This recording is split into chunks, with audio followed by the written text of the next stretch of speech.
اللهم صل على محمد وآل محمد. اعوذ باللہ من الشیطان الرجیم. بسم اللہ الرحمن الرحیم.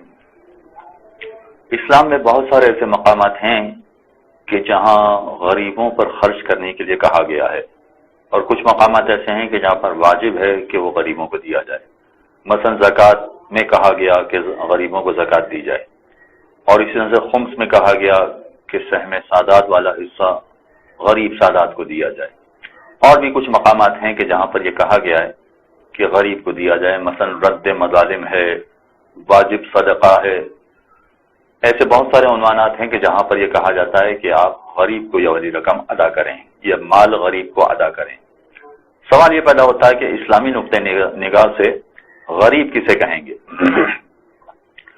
اس لیے کہ ہمارے معاشرے کے اعتبار سے اگر ہم دیکھتے ہیں تو غریب فقط اس شخص کو سمجھا جاتا ہے کہ جو مفلوک الحال ہو، جس کے لیے اپنے اخراجات چلانا بہت مشکل ہو، اور بڑی قسم پرسی کی زندگی بسر کر رہا ہو، مانگ مانگ کے گزارا کر رہا ہو.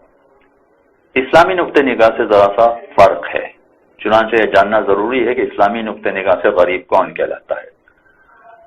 غریب وہ شخص ہے، ہر وہ شخص ہے کہ جس کے اخراجات اس کی آمدنی سے زیادہ ہوں. اس کا مطلب یہ ہوا کہ اگر کسی کی آمدنی 5,000 روپے ہے مگر اس کے اخراجات 6,000 روپے ہیں تو یہ شخص غریب ہے. لیکن فقط یہی شخص غریب نہیں ہے، بلکہ اگر کسی کی آمدنی 50,000 روپے ہے اور اس کے اخراجات 60,000 روپے ہیں تو یہ شخص بھی غریب ہے. باوجود اس کے کہ اس کی آمدنی 50,000 روپے ہے مگر اس کے باوجود یہ غریب ہے، اس لیے کہ اس کے اخراجات چلانے کے لیے اسے 60,000 روپے کی ضرورت ہے. اگر کوئی اعتراض کرے کہ صاحب پھر تو ہر آدمی اپنے اخراجات بڑھا لے گا اور غریب بن جائے گا، یہ ایسا وہی کرے گا کہ جو کمزور قسم کا آدمی ہوگا، پست قسم کا آدمی ہوگا، وہ یہ کام کرے گا. اور پھر یہ کہ کوئی ضروری تو نہیں ہے کہ ہر ماہ اسے کوئی نہ کوئی امداد کرنے والا مل جائے. لہذا عام طور پر لوگوں کا طریقہ کار یہ ہوتا ہے کہ جتنی آمدنی ہوتی ہے اتنے اخراجات رکھتے ہیں، اس سے زیادہ اخراجات نہیں رکھتے. لہذا اگر اس کی آمدنی اس کے اخراجات کے برابر ہے تو وہ غریب نہیں ہے، لیکن اگر اس کی آمدنی اس کے اخراجات سے کم ہے تو یہ غریب ہے.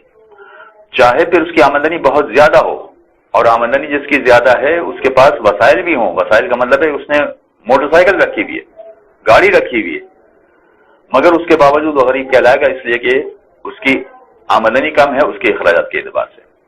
ہم اگر یہ بات پیش نظر رکھنا ضروری ہے کہ جب ہم یہ کہہ رہے ہیں کہ آمدنی 5,000 روپے اخراجات 6,000 روپے ہیں، یا آمدنی 50,000 روپے ہے اخراجات 60,000 روپے ہیں، تو یہ فقط 10,000 کی حد تک غریب ہے. یعنی اگر ہم اس کو زکوٰۃ کی رقم دینا چاہیں، خمس کی رقم دینا چاہیں، کسی اور مد میں رقم دینا چاہیں جو اسلام نے واجب کہی ہے، تو 10,000 تک اس کی مدد کر سکتے ہیں، اس سے زیادہ اس کی مدد نہیں کر سکتے.